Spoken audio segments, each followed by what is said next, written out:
يا راغبا في كل علم نافع. ينمو العلم ويتقدم بتقنياته ومجالاته، ومعه نطور أدواتنا في تقديم العلم الشرعي. أكاديمية زاد أكاديمية ينبوعها صاف ليروي غلة الظمآن، والسيرة العلياء عطرة الشدى طيب يفوح لأهل كل زمان. بشرى لنا زاد أكاديمية للعلم كالأزهار في البستان.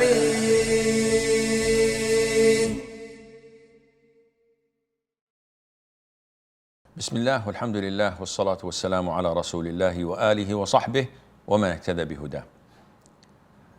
The Prophet's character is defined by his moral conduct, by his manners, by his attitude.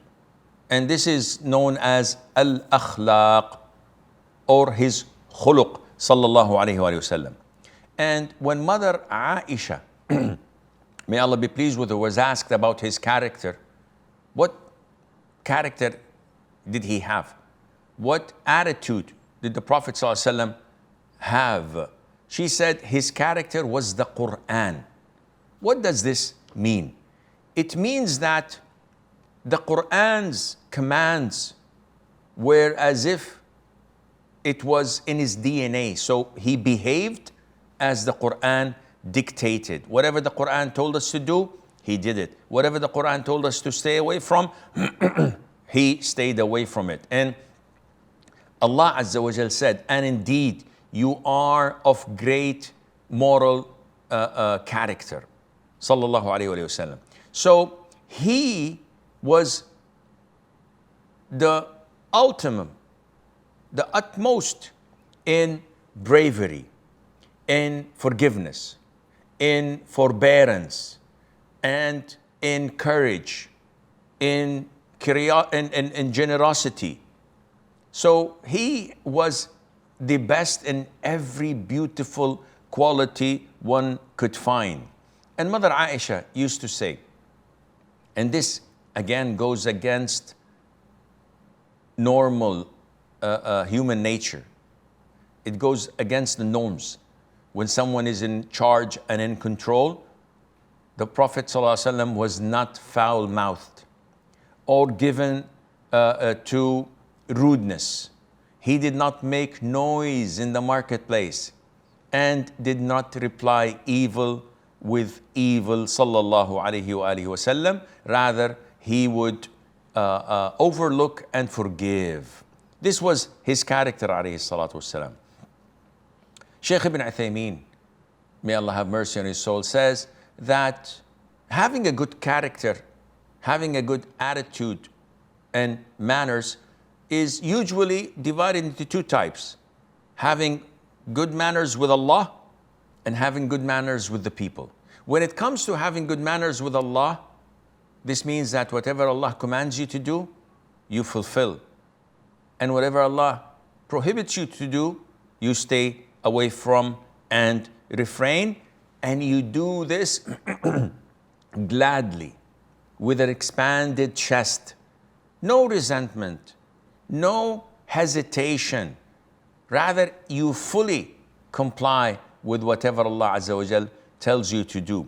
As for having good character and manners with the people, this is well known when we see this from others. When you do not annoy them, when you do not nag them, when you do not demand things from them, and you are tolerant to their abuse, and you face them with a smiling face all the time, as the Prophet used to do, alayhi salatu wassalam. Now, the Prophet sallallahu alaihi wasallam used to express his attitude and manners in a positive way with his servants.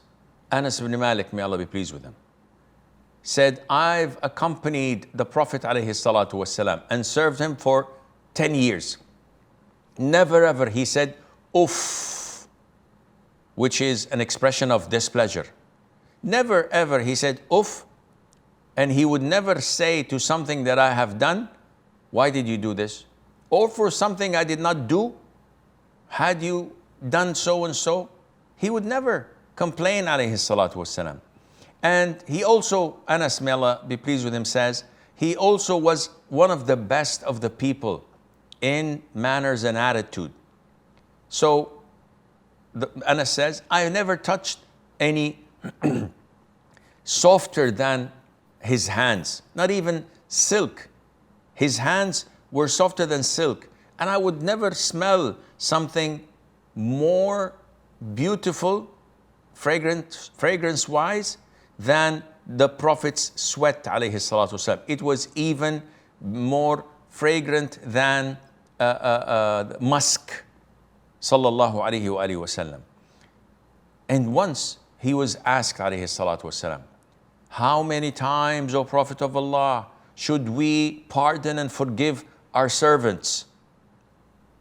And the man repeated the question 3 times so that everybody would listen and be attentive. And in the 3rd question, the Prophet said, alayhi salam, he said, on a daily basis, you should forgive and pardon your servant 70 times.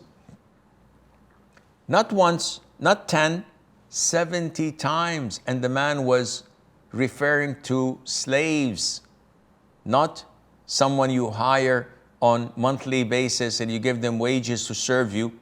These are free men and women. You have no right over them. The Prophet was referring to slaves.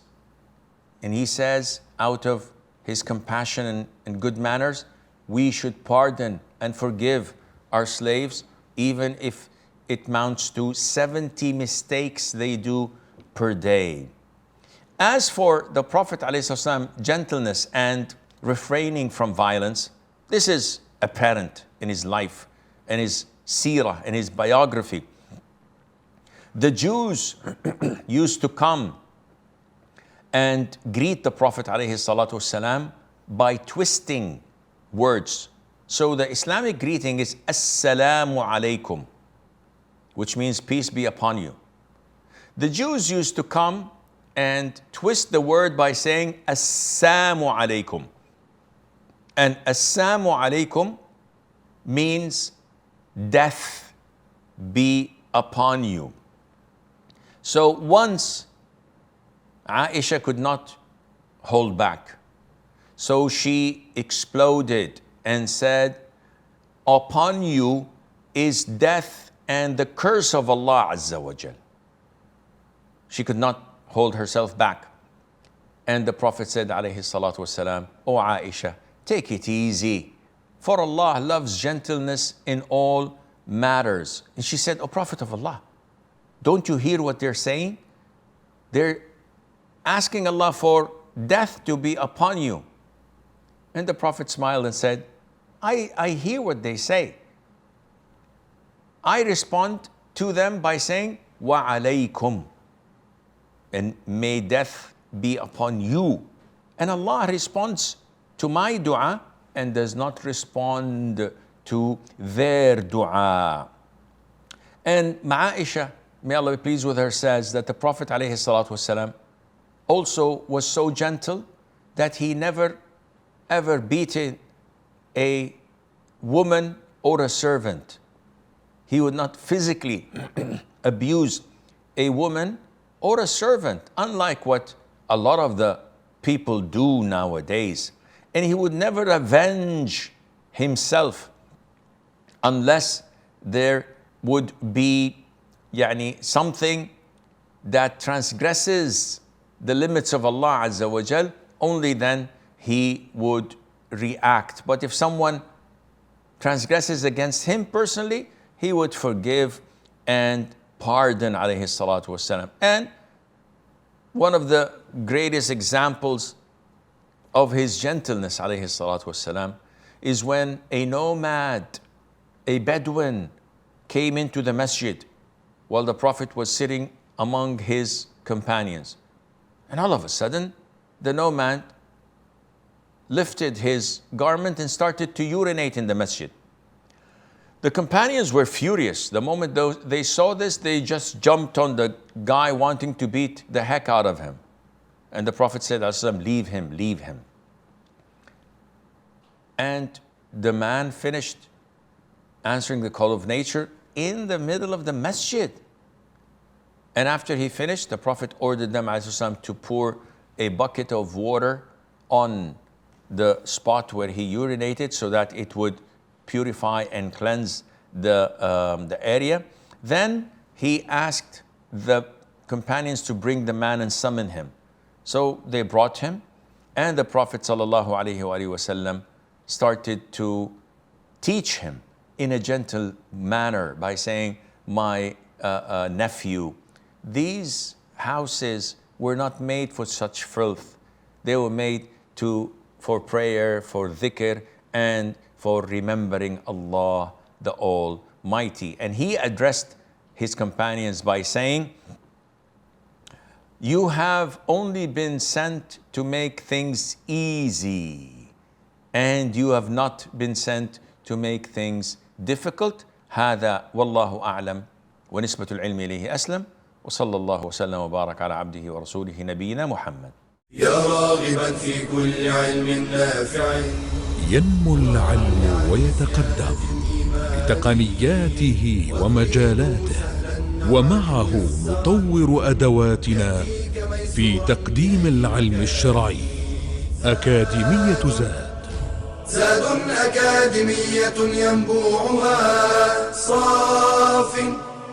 صاف ليروي غلة الظمآن، والسيرة العلياء عطرة الشدى طيب يفوح لأهل كل زمان.